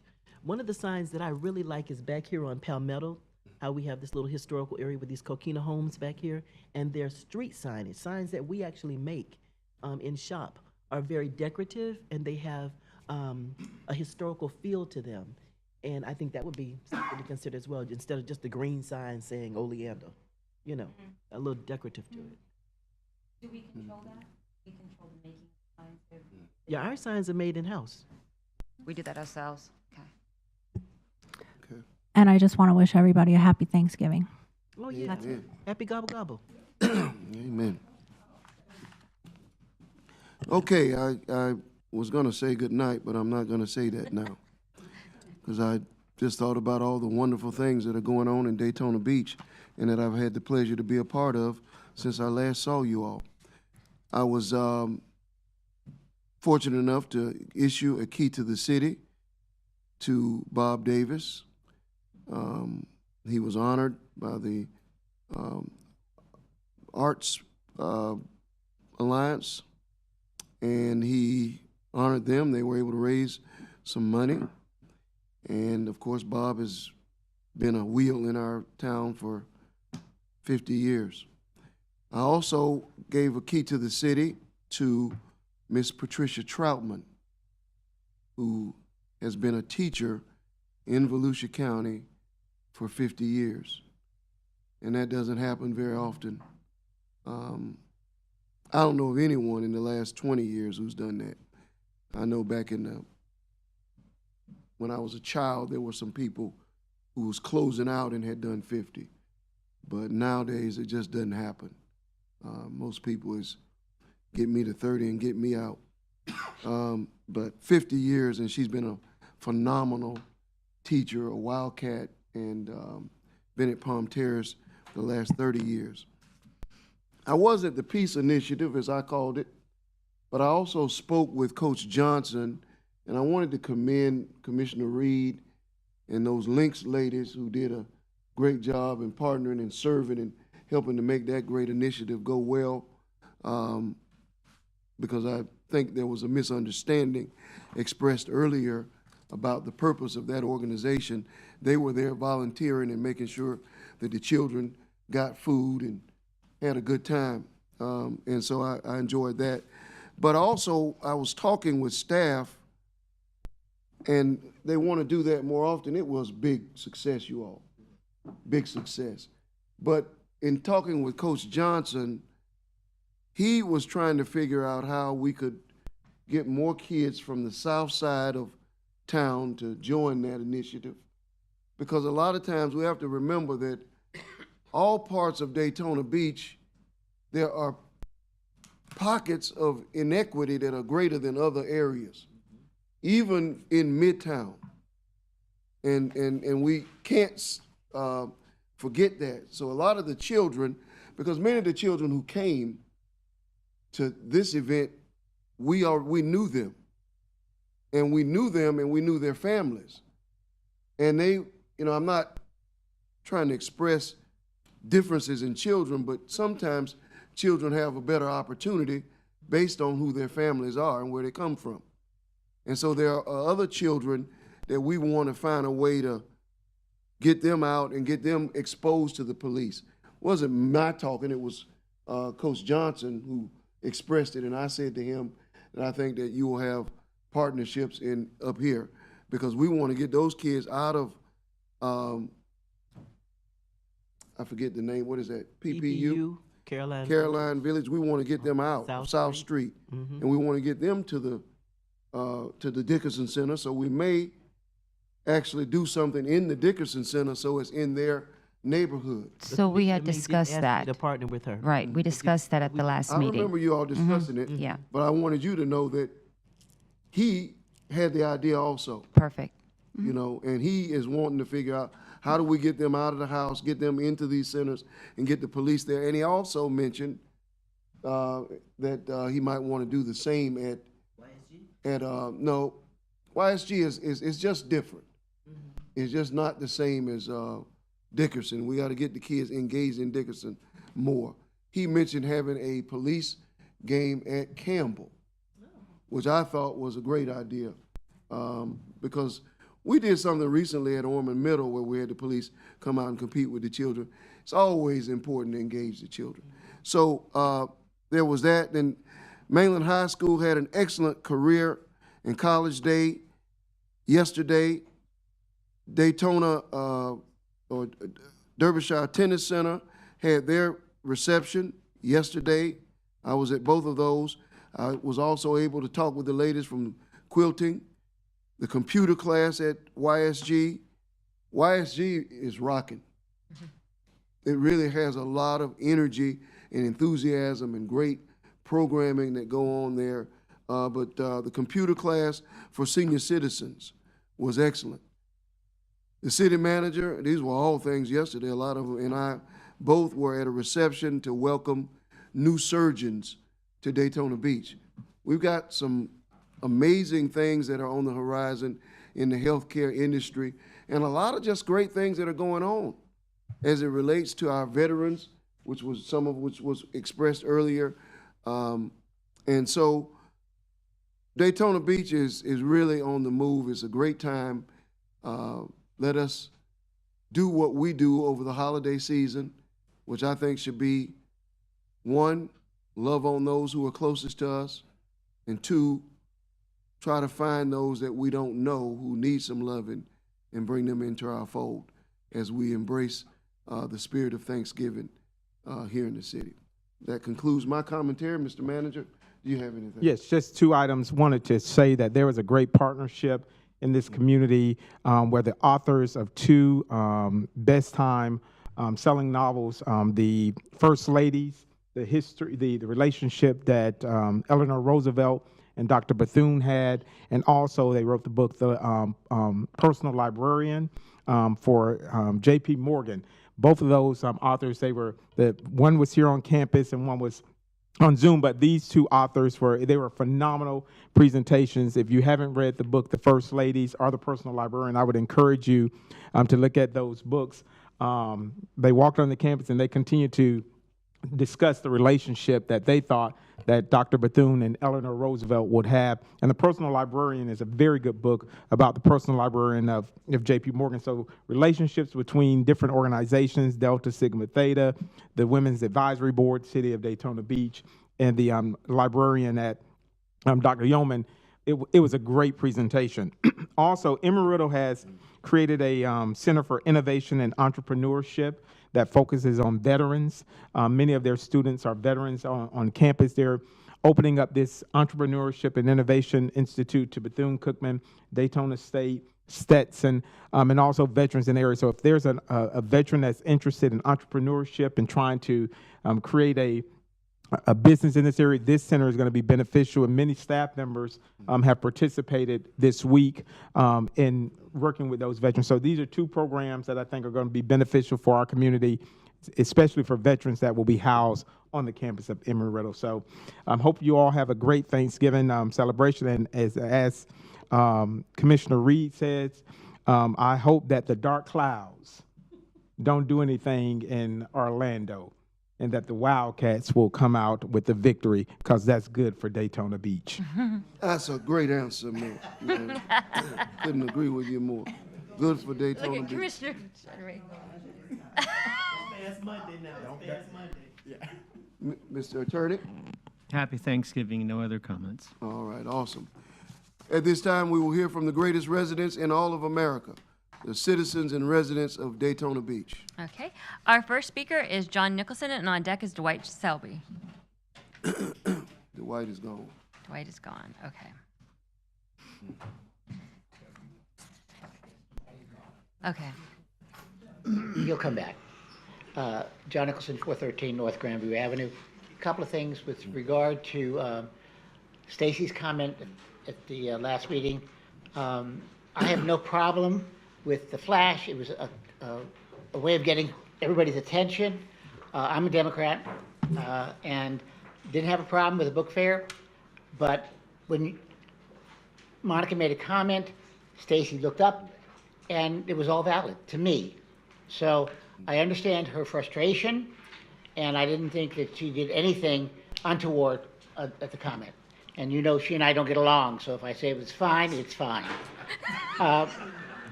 Secondly, it's true. You don't think we get along? You don't think you're wrong. Oh, absolutely. You don't think we don't get along. Absolutely, we don't. You're just wrong. I get along with you. You don't get along with me. All right, now Oh, that's how it goes. All right. We just always disagree. Yeah. Agree. This morning went to an economic advisory board meeting. There's so much change going on in the north end. Four houses away just sold. They're in the $700,000 to $800,000 range. Last week I was going to have my cataracts removed, and as we drove, the person driving me was a realtor, and she pointed to the side and said, "See those apartments? They start at $4,000." I thought $2,000 was high. That's ridiculous. $4,000 is ridiculous, but they're paying it. So things are changing, especially on Beachside. So I'm asking you to take a look north of Main Street, because those people that are coming to these upgraded hotels are going to demand excellence. They're going to demand, they can't walk through trash. They can't walk through weeds. So we have to take care of what it looks like when the tourists come into our town. The barracks. If you think about adaptive reuse, there's a building that would have sat there empty, and it is such a really, really good reuse. I'm asking if you could look at the staff to look at our community. There's a building on Beach Street that's been empty now for 20 years. It's a huge building. Can we do something with it? All right, not necessarily for the veterans, but for anything. What buildings do we have that we can adaptively reuse that have been empty forever? Okay, somebody doesn't want it, well, we'll find a way to use it. And we have the money to do so, and we should do so. Because it may not go back on the tax roll, but it's to our advantage. And lastly, the charter review, a couple of things you may not like, but it came up recently at a mayor, 3 terms, term limit, all right? 2 terms, council, all right? That's what everybody else is doing. I think we should look at that as well, because we don't have term limits. Secondly, 6 seats running for re-election. The county, when they have a census, everybody goes up for election but the mayor. I would like us to do the same thing. After the election, we do our districts, and everybody runs. We don't hurt where the districts go by the keeping that zone with that commissioner stuck Thank you, somewhere out in sir. nowhere. Your time's up, buddy. Thank you. Okay. Our next speaker is Holly Beckworth, and on deck is Frederick Brown. He's leaving. No. He's leaving. My name is Holly Beckwith. I own the property at 1223 Ruger Place. This is my tag for EDC this last weekend. I work through a union in Orlando. We're stagehands. We build live events. And some of the people that were there after me, I only could work on Sunday night. But they were like, "Why are they hurrying us?" I said, "Look up at the classic sign." I said, "Y'all need to be out of there with all your junk by the 18th. There's a big thing coming in. You ain't from here, so you might not know." But I am here. I feel as if I've been mistaken for an uneducated buffoon, really. And I've had to go to the planning board meeting, and it was awkward because all your faces are so not familiar to me. One is familiar. Now I'm getting used to a couple. But I am a knight. I have a degree from University of Central Florida. It's legal studies. It's a bachelor's. My specialization is litigation and advocacy. So I have a lot more patience with the attorneys because I understand their goals and their job, what they do. I hold a master's degree in entertainment business. I have yet to really realize it, but this little wrench of mine may get to travel the world next year. I have numerous jobs, and my new one is for a lighting tech for the largest lighting company in the Northeast, or the North America. It's been bittersweet to spend this entire year at home. I have gotten a letter because I live within 300 feet of a proposal that has yet to come here. It's in my backyard. It's uncomfortable. I'm going through an emotional roller coaster just to be able to stand here, make my speech teacher proud, and put it together. But I don't even have my book. I just wanted to introduce myself because some of these issues that come before you are very heated. And I happen to care a lot for this community. The house that I own was my grandmother's house. I have messaged my uncle, who hasn't replied. He refuses to come back to Daytona Beach, and I want to know why. So if there is going to be a development anywhere near me, it must be of some kind of standard. I want the best for this town, and I want the whole community to be able to hang out together. I wanted to go to Bethune-Cookman. There was a kid that I met. I wanted to remember, James, from over here. We met at my job while I was getting a sandwich today. Didn't get his last name, but he says we need more pools for the community. And I haven't been in a pool in years, and I live on the beach side. It's a little overwhelming to not have had a day off in 2 months. And the last time I did have a day off, I had to spend hours watching a redevelopment board meeting, decipher a 4-story parking garage. The thing with the baseball field over here, if we could get a parking garage first to alleviate the traffic and the damage and the dust. Have a good Thanksgiving. Thank you. Happy Thanksgiving. Our next speaker is Frederick Brown, and on deck is Marjorie Johnson. Good evening, Frederick Brown, 1508 Crescent Ridge, Daytona Beach. Early this week, on Monday morning, is a meeting called the Volusia County Roundtable. I deemed it a pretty important meeting. There's a great deal of discussion about Senate Bill 102. But much to my dismay, I looked around, the only Daytona face in the entire place was Andy Holmes. I know Commissioner Cantu was up in Tallahassee, or on her way to Tallahassee, as I was told.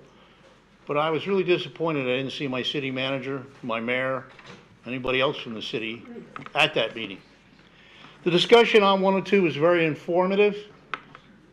It was about a subject that I've heard stated near and dear to certain people's hearts, affordable housing, among other things.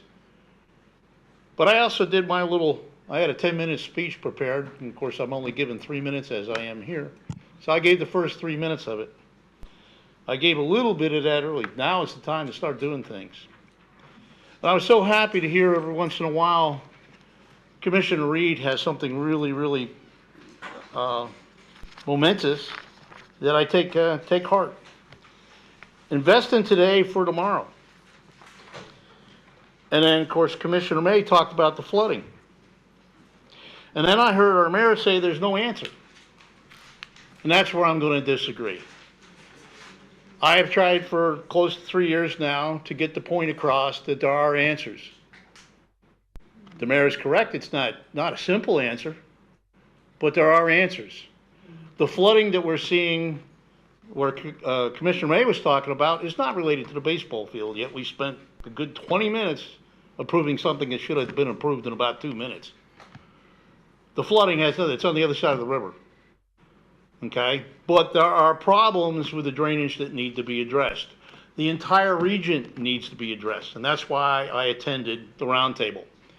I did receive positive reception from all the other mayors that are in Volusia County, and from the county commission, and from the chair. They took an interest in what I had to say, because this is a problem that we have to solve with all the communities together. And we can't keep putting it off, just like we can't keep putting off alternative energy, and we can't keep putting off not getting electric vehicles in the city, and we can't put off fixing up the transportation infrastructures here as well. But yet, every single meeting that I've been here, we pass another development out in the wetlands, and I urge you to look at the 1952 geological survey. It's still available. You can look at it online. And look at what Daytona looked like in 1952. Okay? Now, most of you, that was before you were born. But look at what that city was and where it is now, and you'll understand the Dutch solution. You need to see it. I'll send you an email. Our next speaker is Marjorie Johnson. Letitia, Mayor, can I address? Yeah. Mr. Brown, I just want to let you know the elected roundtable. Our assistant city manager, Andy Holmes, goes to that meeting, which was assigned by our manager, Derek Feature. And when the mayor can't attend that meeting, I've been elected to attend that meeting as well. And the Senate Bill 102 was Carmen, the manager from DeBerry, and Cherie there from DeBerry. And I've heard that presentation a lot of times. And actually, after they got done with that meeting, they headed to Tallahassee and met me there. So, and I was excused from that meeting because I've already knew what was going on. And we headed to Tallahassee to discuss a revision on Senate Bill 102, Live Local Act. So I just wanted to clear that up so you know why no one was there. And I believe Cherie stated that as well, and Lois, the chair, actually did too, from Poncelet. Ms. Johnson? So if that helps.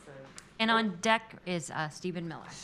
Okay, the message for today is to stop walking around with a mouth full of prayer and scriptures and empty rhetoric and get to work and do your job.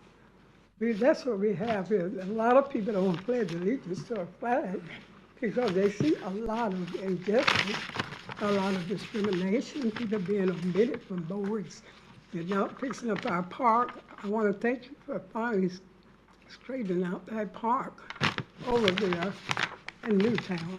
But we have another problem in City Hall. The people that when you took office, Mr. Hendry, that we had access to the pavilion. We don't have access now. The homeless are sleeping down there on it. I go up there regularly. They have all of their clothes, their cots, and their beds. And you took away the public having access to go to there and have picnics and events like they did in the past. So that's a miscarriage of justice, and I don't like it. Ms. Reed, in a previous meeting, put erroneous information on the record. I have a paper here that I got from Ken, the man that's over there talking about how much money was paid for my roof. Don't lie in the meeting. I have the record here. It's not 20, and it's 19. And you bought it up. Don't interrupt me. Well, whatever.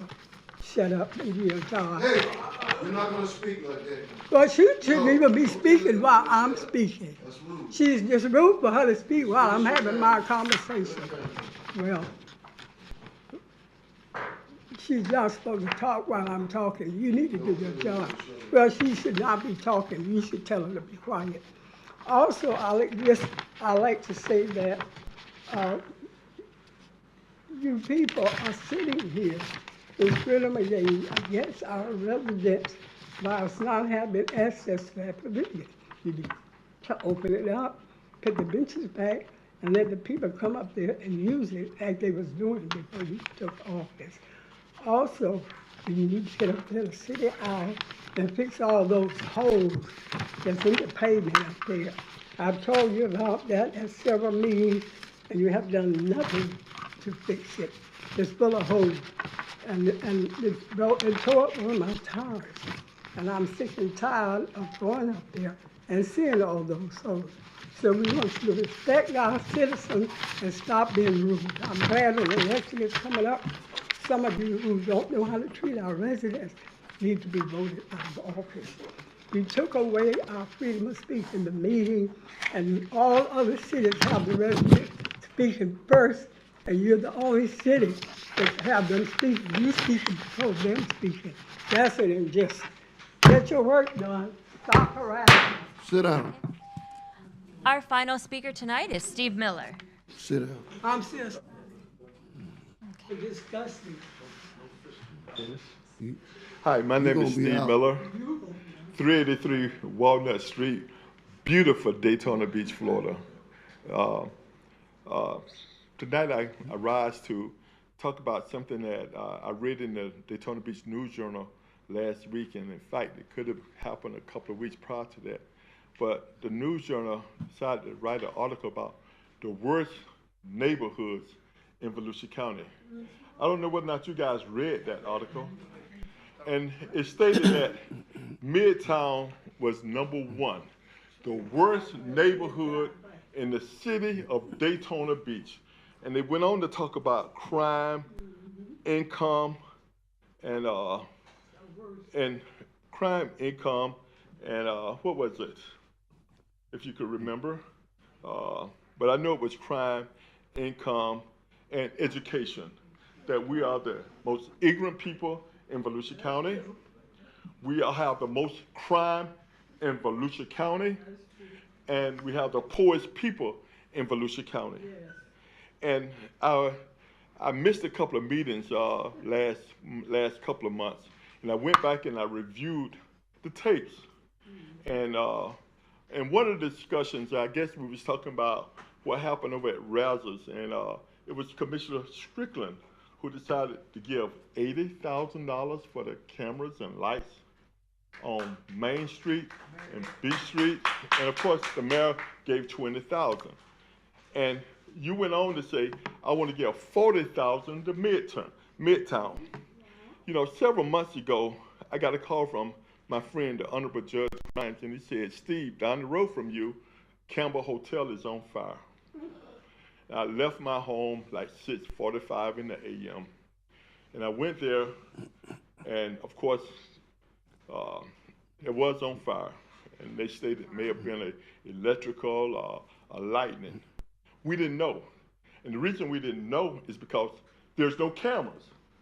I truly thought that Uncle Sam was looking at everything that we do in the Midtown area, but I found out that there was no cameras. And Mr. Strickland, I just want to say thank you for the $40,000 that you sent to a community that I love, that I live in, and I chose to live in the Midtown area. And Mayor, thank you for the $20,000 you gave to on the beach side. But when it came to Midtown, there was nobody else gave a penny for the lights and cameras in my neighborhood. And in Jean Street and Mary McLeod Bethune, I was amazed that there was no cameras, even to catch the Campbell Hotel that was on fire. And I rise tonight to ask that you all reconsider. Mr. Mayor, you said that you would deal with it later. I run the neighborhood watch in Midtown. Captain Cundy is our captain that handles, may I continue, Mayor? Finish your thought. Thank you. And he stated about some of the areas that we have high crime. I would love to see cameras in the Jean Street area, South Street area, where there's a lot of people that have gotten killed lately that caused my neighborhood to be one of the worst communities in this county. Would you please help us? Mr. City Manager, we brought you here to help Midtown. Sir, we need to deal with Okay. I can't deal with the crime. I can't deal with the education. I can't deal with the poverty. But we can deal with the crime. Could we please have cameras and lights in our Midtown neighborhood? My name is Steve Miller. Thank you. Good night, Daytona Beach.